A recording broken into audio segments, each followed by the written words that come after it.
आकाश जैसे एक खूब पढ़े लिखे व काबिल इंसान की एक कालगल से यारी, यकीन मानिए वो अपनी पत्नी प्रिया को पूरा प्यार देने वाला अच्छा इंसान है। और हवस मिटाने के लिए यहाँ वहाँ झांकना भी उसे हरगिज गवारा नहीं है।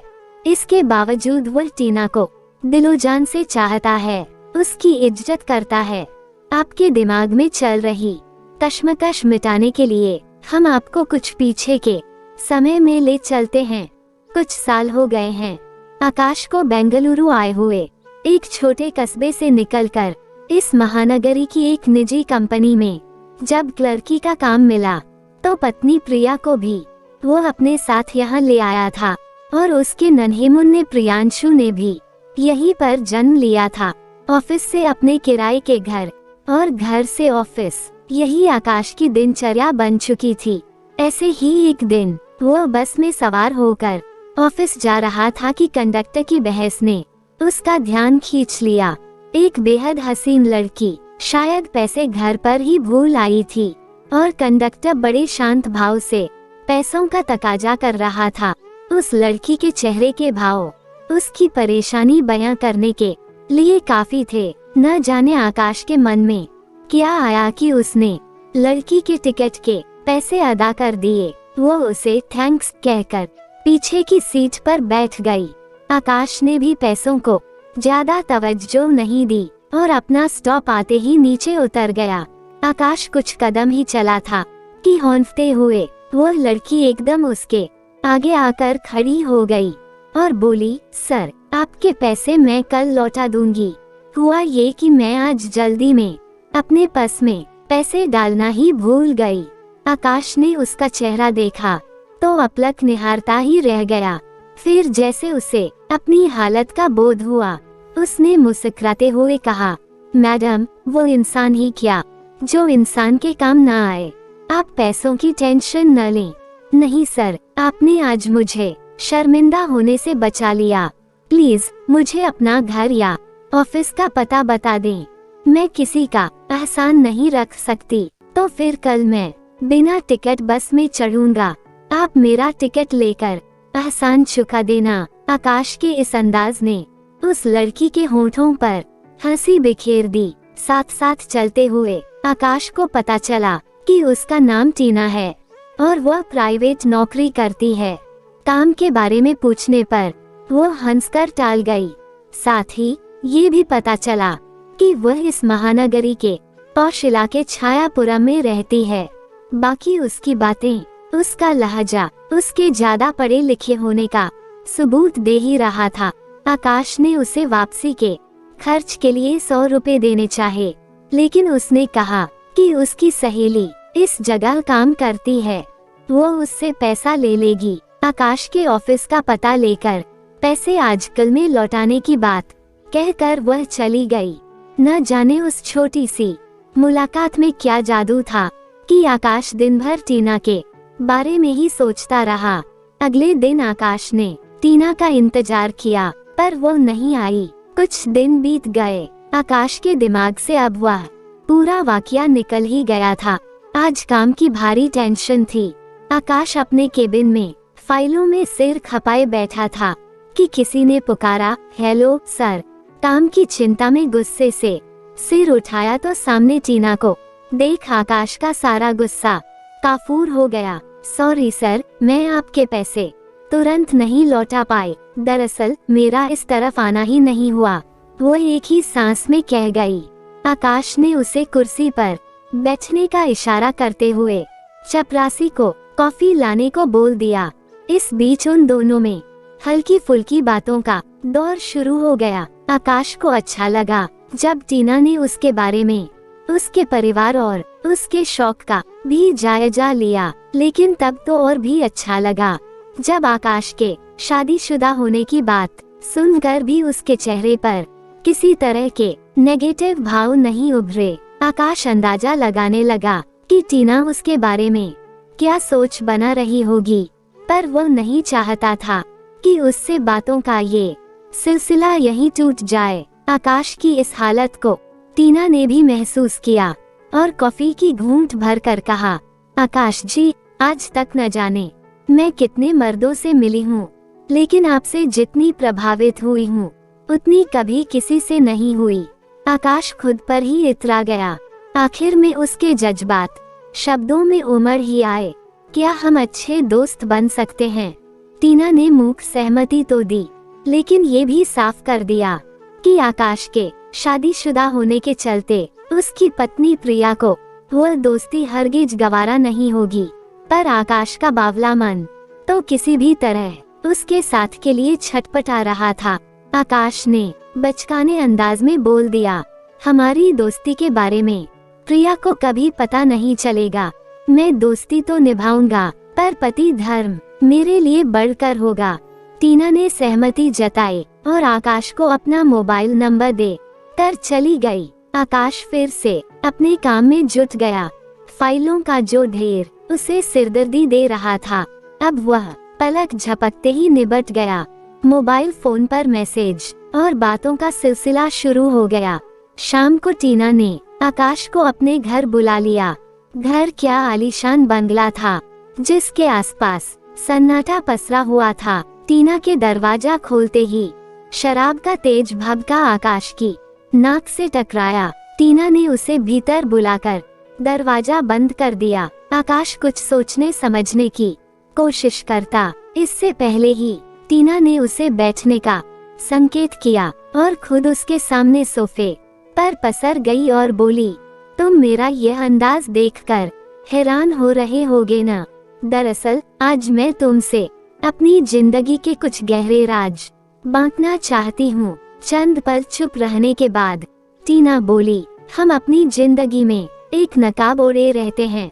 यह ऊपर का जो चेहरा है ना, ये सबको दिखता है, पर जो चेहरा अंदर है उसे कोई दूसरा नहीं देख पाता। तुम भी सोच रहे होगे कि मैं कैसी बहकी बहकी बातें कर रही हूँ, पर आकाश, मैंने तुम्हारे अंदर एक सच्चा इंसान, एक सच्चा दोस्त देखा है, जो जिस्म नहीं दिल देखता है। और इस दोस्त से मैं भी कुछ छिपा कर नहीं रखना चाहती। तुम मेरी नौकरी पूछते थे ना, तो सुनो, मैं एक कालगल हूँ। इतना कहकर वह ठिठक गई। आकाश को झटका सा लगा। उसके होंठ कुछ कहने को थर थर आए।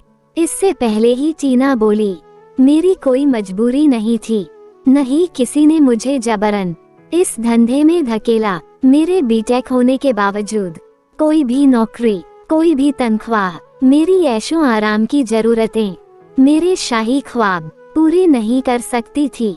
इसलिए मैंने अपने रूप, अपनी जवानी के मुताबिक देह का धंधा चुना। तुम ये जो आलीशान फ्लैट देख रहे हो, यह मैं नौकरी करके कभी नहीं बना सकती थी।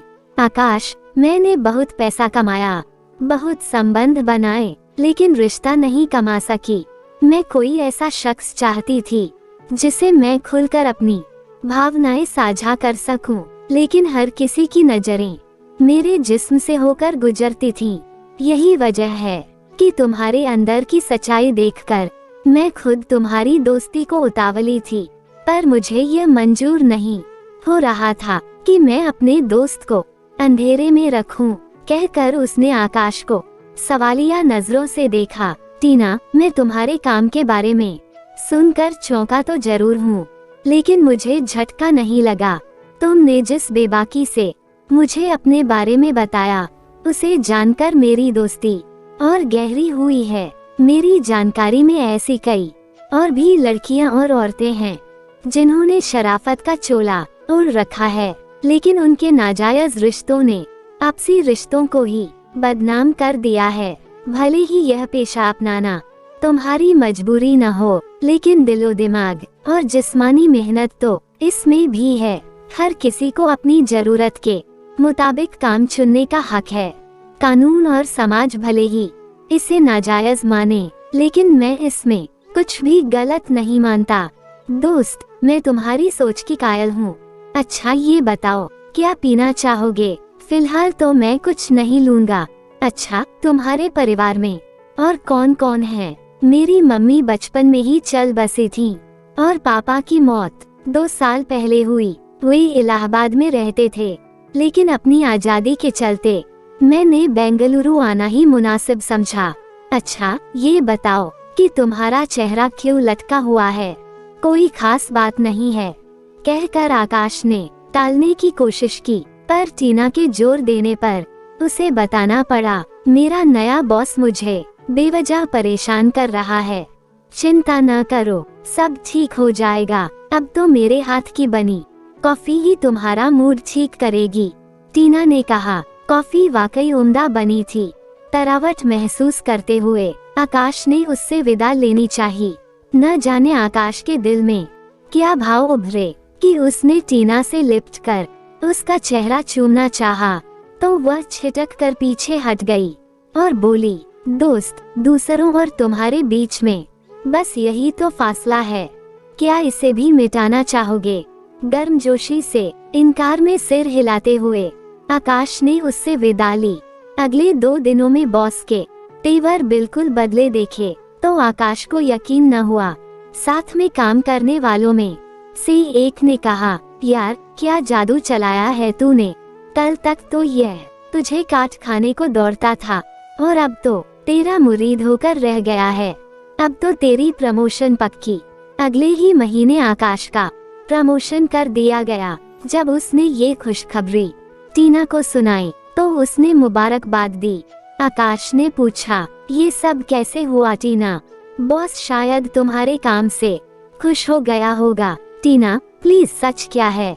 सच तो यह है कि मुझसे अपने दोस्त का लटका चेहरा देखा नहीं गया और क्या, और यह कि सख्त दिखने वाले बुलू ही महफिल में हुस्न के तलबे चाटते हैं। वैसे तुम चिंता न करो, उसे मेरी और तुम्हारी दोस्ती की कोई खबर नहीं है। टीना, मेरे लिए तुमने बस अब भावुक मत होना और कोई परेशानी हो तो साफ बताना। उस दिन से आकाश के मन में टीना के लिए और ज्यादा इज्जत बढ़ गई। वो उसके लिए सच्चे दोस्त से बढ़कर साबित हुई। कुछ दिन बाद जब आकाश ने अपने लिए एक छोटा सा घर खरीदने के लिए बैंक के कर्ज के बावजूद 2 लाख रुपए कम पड़े, तो टीना ने उसे इस मुसीबत से भी उबार दिया। हालांकि आकाश ने उसे वचन दिया कि भविष्य में वह ये रकम उसे जरूर वापस लौटाएगा। अब आकाश के दिल में टीना के लिए प्यार की भावना उछाल मारने लगी थी, लेकिन उसने कभी इन जज्बातों को खुद पर हावी न होने दिया। वो ऑफिस से छुट्टी के बाद आज शाम को फिर टीना के घर पर था। टीना, मैं तुम्हारा सबसे अच्छा दोस्त हूँ, तो फिर मुझसे ऐसी दूरी क्यों? आकाश, अक्सर हम मतलबी बनकर दूसरे रिश्तों खासकर अपनों को भूल जाते हैं। फिर क्या तुम नहीं मानते कि दोस्ती दिलों में होनी चाहिए? जिस्म की तो भूख होती है। मैं कुछ नहीं समझना चाहता, मेरे लिए तुम ही सब कुछ हो। भावनाओं के जोश में आकाश ने लपक कर उसे अपनी बाहों के घेरे में कस लिया। उसके लरजते लबों ने जैसे ही टीना के तपते गालों को छुआ, उसकी आंखें मूंद गईं। सांसों के ज्वारभाटे के साथ ही उसकी बाहें भी आकाश पर कसती चली गईं। टिंग टांग। तभी दरवाजे की घंटी बजते ही टीना आकाश से अलग हुई। उसे जबरन एक तरफ धकेलकर टीना ने दरवाजा खोला। कुरिया वाला उसे एक लिफाफा थमाकर चला गया। आकाश ने लिफाफे की बाबत पूछा तो उसने लिफाफा अलमारी में रख कर बात टाल दी। जब आकाश ने दोबारा उसे अपनी बाहों में लिया तो उसने आहिस्ता से खुद को उसकी पकड़ से छुड़ा लिया और बोली, नहीं आकाश, ये सब करना ठीक नहीं है। आकाश नाराजगी जताते हुए वहाँ से चला गया। अगले दिन जब सुबह टीना ने मोबाइल फोन पर बात की तो आकाश ने काम का बहाना बनाकर फोन काट दिया। वह चाहता था कि टीना को अपनी गलती का एहसास हो। रात को 10 बजे मोबाइल फोन बज उठा। टीना का नंबर देखकर आकाश कांप गया। नजर दौड़ाई, प्रिया और प्रियांशु सो रहे थे। उसने फोन काट दिया। मोबाइल फोन फिर बजने पर आकाश ने रिसीव किया तो उधर से टीना का बड़ा धीमा स्वर सुनाई दिया, हेलो आकाश, कैसे हो? नाराज हो न? आकाश नहीं चाहता था कि प्रिया उठ जाए और उसे टीना की भनक तक लगे, इसलिए फौरन कहा, नहीं, नाराज नहीं, कहो कैसे याद किया? दोस्त, तुम्हारी बड़ी याद आ रही है। मैं तुम्हें अभी अपने पास देखना चाहती हूँ। ठीक है, मैं देखता हूँ। तभी प्रिया ने करवट बदली तो आकाश ने फोन काटकर मोबाइल स्विच ऑफ कर दिया। अब जाने का तो सवाल ही नहीं उठता था। प्रिया को क्या जवाब देगा भला, और टीना को इस समय फोन करने की क्या सूझी। कल तक इंतजार नहीं कर सकती थी। इसी उधेड़बुन में आकाश की आंख लग गई। सुबह उठते ही प्रिया ने रोज की तरह अखबार की सुर्खियों को टटोलते हुए कहा, छायापुरम में अकेली रहने वाली तालगल की मौत। आकाश फौरन बिस्तर से उठकर बैठ गया। खबर में उसकी उत्सुकता देख प्रिया ने पूरी खबर पढ़ी। छायापुरम में तन्हा जिंदगी बसर करने वाली टीना की कल देर रात ब्रेन हेमरेज से मौत हो गई। वह देह धंधे से जुड़ी बताई जाती थी। डॉक्टर के मुताबिक टीना काफी समय से दिमागी कैंसर से पीड़ित थी।